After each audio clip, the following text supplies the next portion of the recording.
இந்த பகுதியில நம்ம நிறைய பரிகார முறைகள், பரிகார தலங்கள், ஆன்மீக கேள்வி பதில்கள், ஆன்மீக சந்தேகங்கள், என்ன பிரச்சனைக்கு என்ன மாதிரி வழிபாடு பண்ணணும்னு தொடர்ந்து பார்த்துக்கிட்டு இருக்கோம்.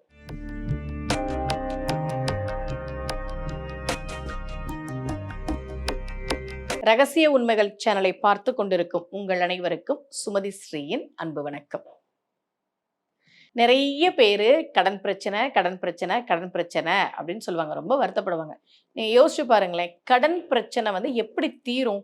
நான் உங்களுக்கு நிறைய சொல்லியிருக்கேன். கடன் வாங்கும்போது யோசிக்காம வாங்கிடுறாங்க. வட்டிக்கு கடன் வாங்கிடுறாங்க. அல்லது தொழில்ல இன்வெஸ்ட் பண்ணி கடன் ஆயிடுச்சு. ஏதோ ஒண்ணு.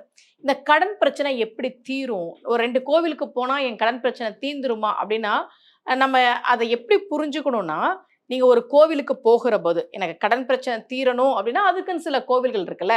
அந்த கோவில்களுக்கு நீங்க போகும்போது, அதற்குரிய பதிகம், மந்திரம்லாம் சொல்லும்போது, நீங்க உழைக்கிறதுக்கான வாய்ப்புகள் நிச்சயமா உங்கள தேடி வரும். அதுக்கு நானே உதாரணம். இப்ப நான் வந்து மாசம் ஒரு 5 நிகழ்ச்சி போறேன் அப்படின்னா, மாசம் ஒரு 10 நிகழ்ச்சி புக் ஆகும்போது, அது எனக்கு அதிகமா வருமானம் வரக்கூடிய ஒரு வாய்ப்பு. அப்படிப்பட்ட வாய்ப்புகள் நிச்சயமா உங்களுக்கு தெரிய ஆரம்பிக்கும். அப்ப நீங்க உழைக்க தயாரா இருந்தீங்கன்னா, வருமானம் பெருகி கடன் தீரும். அப்படிதான் நம்ம அத புரிஞ்சுக்கணுமே தவிர, நான் உட்கார்ந்து ஏதோ ஒண்ணு சொல்லிட்டே இருந்தா, உடனே எனக்கு பணம் கிடைச்சிரும். எப்படி கிடைக்கும்? இன்னைக்கெல்லாம் லாக்டவுனுக்கு அப்புறம் யாரும் யாருக்கும் பண உதவி செய்ற நிலைமையிலே இல்ல. அதான் உண்ம. லாக்டவுனுக்கு முன்னாடி வரைக்கும் கூட 5000மோ, 10,000மோ இந்தா வச்சுக்கோ போ அப்படின்னு குடுக்குறதுக்கு எல்லாருமே இருந்தாங்க. உதவி செய்றதுக்கு நெறைய பேர் இருந்தாங்க. லாக்டவுனுக்கு அப்புறம் யாரும் யாருக்கும் பணம் குடுத்து உதவுற நிலைமையிலே இல்ல. அதான் உண்ம. நீங்க யார்கிட்டயாவது பணம் கேட்டு அவங்க இல்லன்னு சொன்னா நீங்கலாம் கோவிச்சுக்காதீங்க. ஏன் தெரியுமா?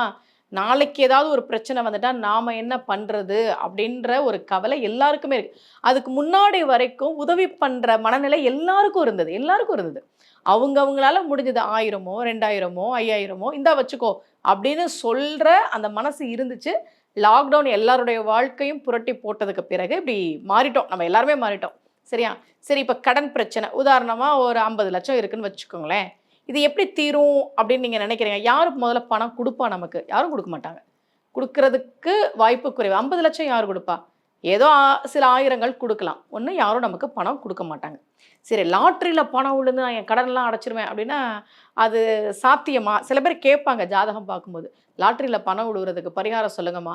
அதெல்லாம் பரிகாரம் பண்ணி பணம் விழ வைக்கலாம் அப்படின்னா, அது வந்து நான் ஏன் உட்காந்து எல்லாத்துக்கும் ஜாதகம் பார்த்துட்டு இருக்க போறேன்? நான் ஏன் ஊர் ஊரா போய் சொற்பொழிவு பண்ணிட்டு இருக்க போறேன்? எனக்கு எவ்வளோ பணம் வேணுமோ அத நான் லாட்டரியில விழ வச்சுக்கலாம்ல. ஸோ அத நம்ம யோசிக்கணும். ஸோ அப்ப எப்படிதான் அந்த கடன் தீரும்னா, உழைக்க தயாராக இருக்கிற போது. அதுக்கான வாய்ப்புகள் நிச்சயமா கிடைக்கும். பிரபஞ்சம் உங்களுக்கு அதுக்கான வாய்ப்புகளை ஏற்படுத்தி குடுக்கும். நெறைய பேர் இப்போ ஒரு 55 வயசுன்னு வச்சுக்கோங்களேன். அவங்களே சொல்லுவாங்க, "நான் ஒரு வேலை பார்த்துட்டு இருக்கேன். கூட இன்னொரு வேலை எடுத்து பண்ண சொல்றாங்க. ஆனா முடியலம்மா, வயசாயிருச்சு. நான் என்ன பண்றது?" அப்படிம்பாங்க. நம்ம உழைக்க தயாராக இருக்கிற போது, நம்முடைய வருமானம் அதிகமாகி, அதன் மூலமாக நம்முடைய கடனை நம்ம தீர்க்கலாம். அத நம்ம புரிஞ்சுக்கணும். ஏன்னா, ரகசிய உண்மைகள் சேனல்ல நான் உங்களுக்கு எல்லா பதிவுலயும் தெளிவுபடுத்திட்டு இருக்கேன். நெறைய பேரு ஜோதிடத்துல தப்பு தப்பா சொல்லிட்டு இருக்கிறாங்க. "இதை அப்படி வைக்காதீர்கள், இதை இப்படி செய்யாதீர்கள்." அப்படியெல்லாம் இல்ல. பொருள பத்தி நீங்க கவலையே படாதீங்க. கடவுள பத்தி மட்டும் யோசிங்கன்றதெல்லாம் நான் சொல்லியிருக்கேன். என்ட்டயே கேட்பாங்க. "விளக்கமாறு இப்படிதான் வைக்கணுமாமே, ஜீரகத்த குடிச்சிட்டு இப்படி போய் கேட்டா கிடைக்குமாமே." ஏன் இப்படி பொருட்களையே நீங்க நம்புறீங்க?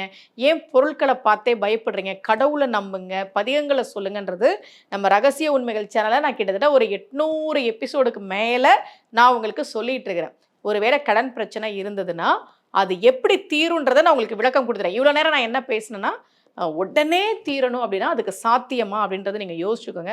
ஆனா, நம்ம உழைக்க தயாராக இருக்கிறபோது, அதற்கான வழிகள், வாய்ப்புகள் நிச்சயமா கிடைக்கும். அத பயன்படுத்தி நாம உழைச்சோம்னா, அதன் மூலமா வரக்கூடிய வருமானம் அதிகமாகிறது. அதுல வரக்கூடிய லாபம், இதன் மூலமாக கடன தீர்க்க முடியும். அப்படி உங்கள யாருக்காவது கடன் பிரச்சனை இருக்கு, என்ன பண்றதுன்னு தெரியல அப்படின்னா, நான் ஏற்கனவே நெறைய கோவில்கள், மந்திரங்கள்லாம் சொல்லியிருக்கேன். இருந்தாலும் இந்த பதிவுல நான் உங்களுக்கு சொல்றது, ஸ்ரீ நரசிம்ம ருண விமோச்சன ஸ்தோத்திரம். இதெல்லாம் நீங்க கூகுள்ல எடுக்க முடியும். இணையத்துல எடுக்க முடியும். யூடியூப்ல எடுக்க முடியும். நீங்க யூடியூப்ல தானே இந்த வீடியோலாம் பார்க்குறீங்க. நீங்க எடுத்துறலாம். சரியா? ருணம் அப்படின்னா கடன் அப்படின்னு அர்த்தம். விமோச்சனம் அப்படின்னா கடன்ல இருந்து விமோச்சனம் தரக்கூடிய ஸ்தோத்திரம்.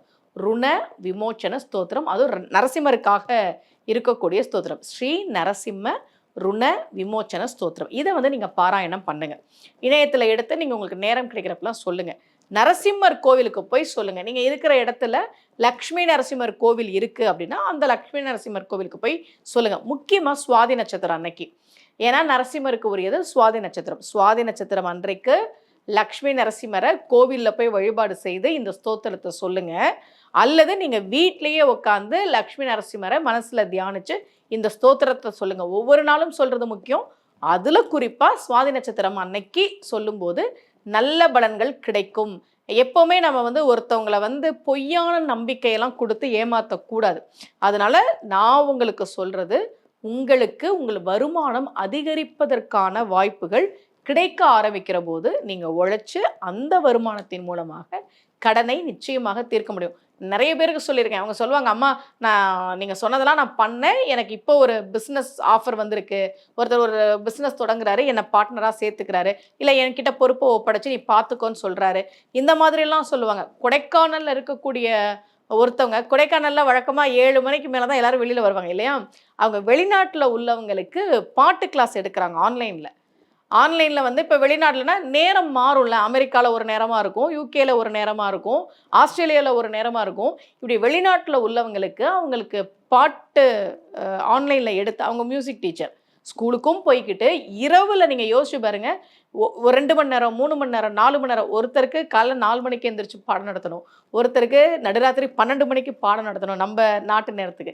இப்படியெல்லாம் அவங்க ஆன்லைன்ல இது பண்ணி இப்போ கொஞ்சம் நான் நல்லா இருக்கேம்மா அப்படின்னு சொன்னாங்க. அப்படிதான் நமக்கான வாய்ப்புகள் கிடைக்க ஆரம்பிக்கும். நிச்சயமா கிடைக்கும். அதற்கு இந்த மந்திரங்கள், கோவில் வழிபாடு உதவி செய்யும்.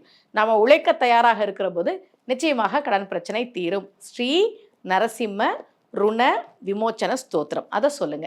மீண்டும் சந்திக்கலாம். அனைவருக்கும் அன்புடன் சுமதி ஸ்ரீ.